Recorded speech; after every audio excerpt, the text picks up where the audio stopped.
I'm Sister Kathryn Lawlor. I'm a Sister of Charity of the Blessed Virgin Mary.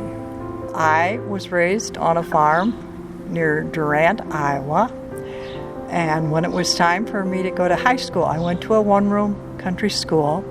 And when it was time for me to go to high school, I went to Immaculate Conception Academy in Davenport, where I was a boarder.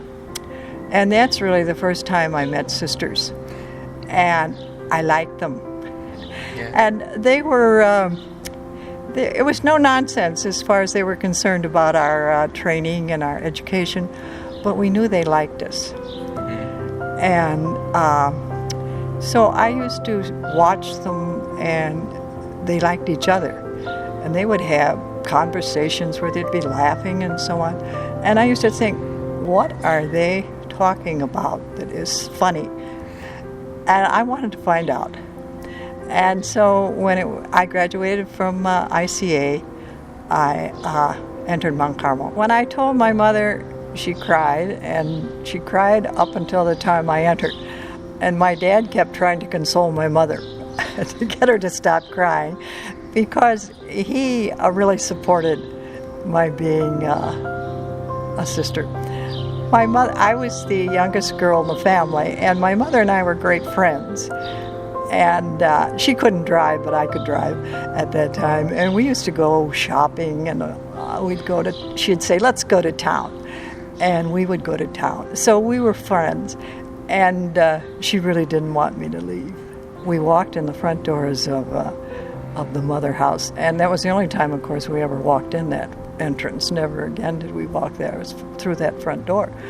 But my mother said, oh, these doors are so heavy.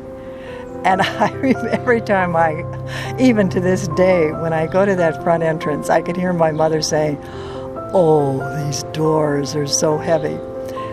And it was like those doors were a symbol of how things were going to change.